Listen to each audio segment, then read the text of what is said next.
Magandang gabi mula sa Pag-asa Weather Forecasting Center. Ito ng ating update sa binabantayan nating bagyong Uwan na nasa loob na nga ng ating Philippine Area of Responsibility. Kaninang alas 10 ng gabi ay pumasok na ng ating Philippine Area of Responsibility itong sentro ni bagyong Uwan. At tuluyan na rin itong nag-intensify or lumakas pa into a typhoon category. Latest location natin, kaninang 10 p.m. nasa layong 1,045 kilometers silangan ng Eastern Visayas. May taglay itong lakas ng hangin malapit sa gitna na umaabot ng 120 km per hour, pagbukso na umaabot ng 150 km per hour. Yung movement nito ay west-northwestward sa bilis na 20 km per hour. At makikita natin dito sa ating latest satellite images na for Metro Manila and most of the country ay generally fair weather pa ang ating inaasahan for tonight until tomorrow. At ito yung ating latest track and intensity forecast na in-issue kanina alas 11 ng gabi.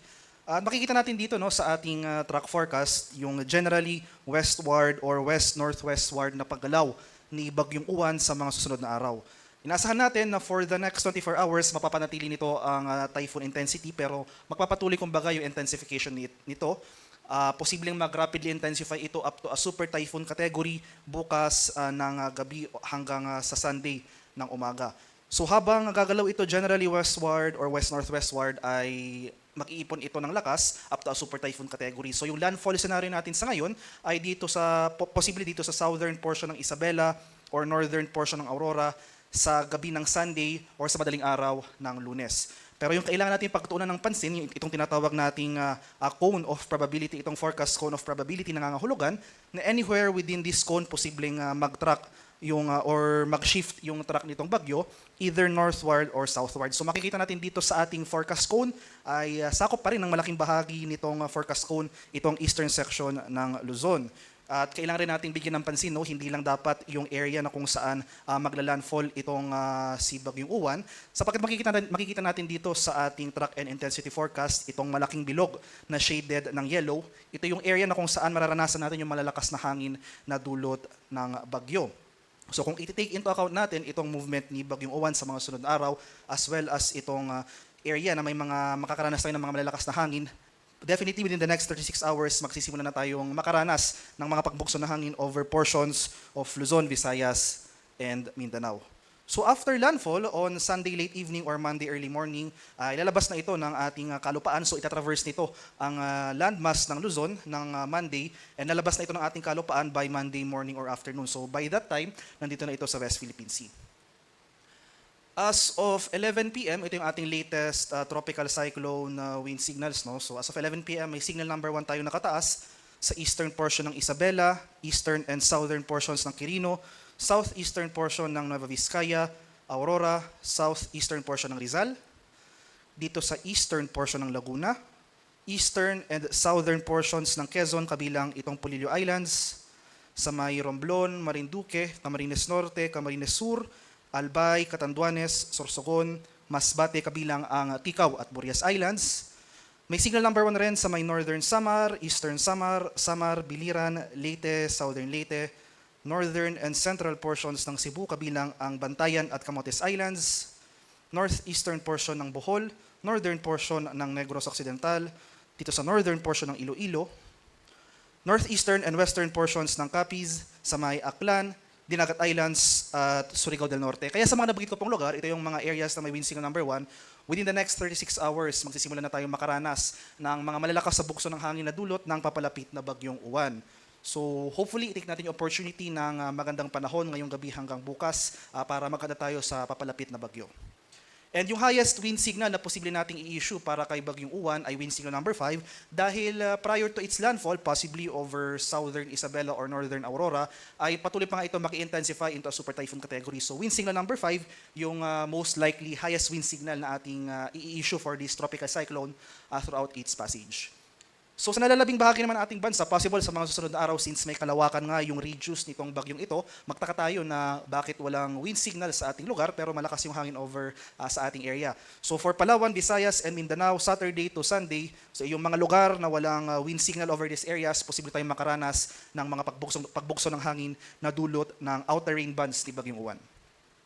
In terms naman of heavy rainfall, yung mga malalakas sa pag-ulan, tonight until tomorrow, wala pa tayong inaasahang mga malalakas sa pag-ulan. So for Metro Manila and most of the country, ay generally fair weather pa ang ating inaasahan, partly cloudy to cloudy skies. Nandiyan pa rin yung mga usual afternoon to evening na mga rain showers or thunderstorms. Pero inaasahan natin ang biglaang pagsungit ng panahon. So magsisimula yung mga malalakas sa pag-ulan sa bandang gabi. So tomorrow evening to Sunday evening, magsisimula na tayong makaranas ng mga malalakas sa pag-ulan. Makikita natin dito sa ating latest weather advisory na in-issue kaninang alas 11 ng gabi. Ito yung ating 24-hour rainfall forecast. Posibleng umabot ng greater than 200 millimeters ng pag-ulan dito sa Camarines Provinces, Catanduanes, at sa Albay. So ito yung mga areas, kumbaga ito yung area na kung saan focus yung mga malalakas na pag-ulan na dulot ng mga rain bands ni Bagyong Uwan. At makikita natin dito, no, malaking bahagi ng Luzon, Northern Luzon, Central Luzon, dito sa eastern portions ng Calabarzon, as well as Bicol Region, itong inland areas ng Mimaropa, as well as Eastern Visayas,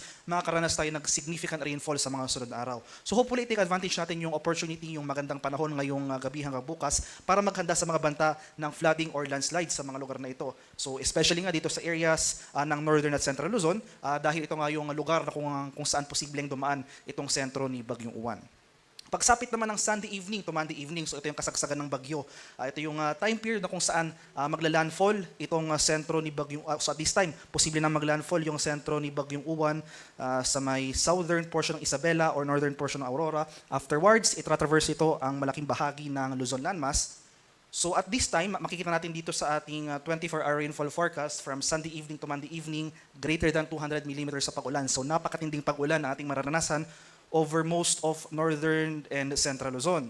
Samantala, magpapatuloy rin yung mga malalakas sa pag-ulan na dulot ng mga rain bands pa rin ni Bagyong Uwan sa nalalabing bahagi ng southern Luzon, so dito sa area ng Metro Manila, most of Calabarzon, itong northern portion ng Bicol Region, as well as itong western section ng Visayas and some portions ng inland areas ng Mimaropa, magpapatuloy pa rin pag-ulan. Pero makikita natin dito, no, focused mostly yung mga malalakas na hangin at malalakas na ulan na dulot ni Bagyong Uwan na malapit dito sa sentro nito. So most of northern and central Luzon from Sunday evening to Monday evening, inaasahan natin yung matitinding buhos ng ulan. Kaya maghanda po tayo sa mga banta ng mga biglaang pagbaha or pagguho ng lupa, especially sa mga malapit sa bulubundukin, at nandiyan rin yung tsansa ng pagtaas ng water level sa ating mga ilog or dalampasigan.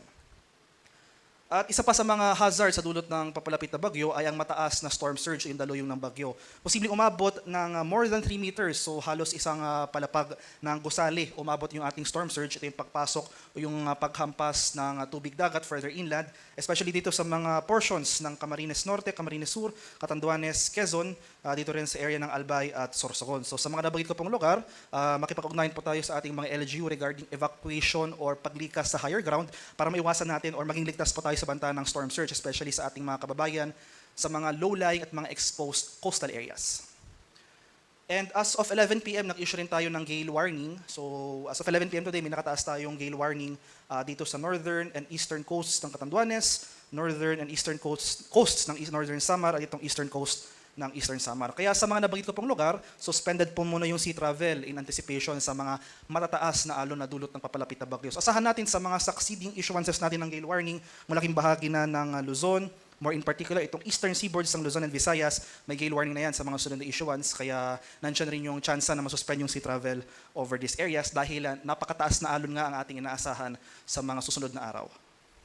At ano ba yung ating kailangan gawin para makapaghanda para sa papalapit na bagyo? So una, makinig tayo ng balita at lagi mag-monitor ng mga updates na ini-issue ng DOST Pag-asa. So sa ngayon, every 6 hours nag-issue pa tayo ng Tropical Cyclone Bulletin.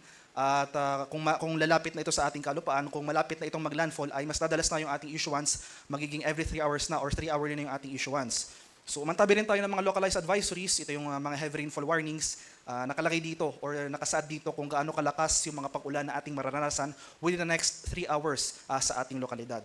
Pangalawa, magkaroon tayo ng community at family plan. So makipag-ugnayan tayo sa ating mga LGU para sa plano up to the family level. For example, anong gagawin natin kung ito na yung sitwasyon sa labas ng ating tahanan.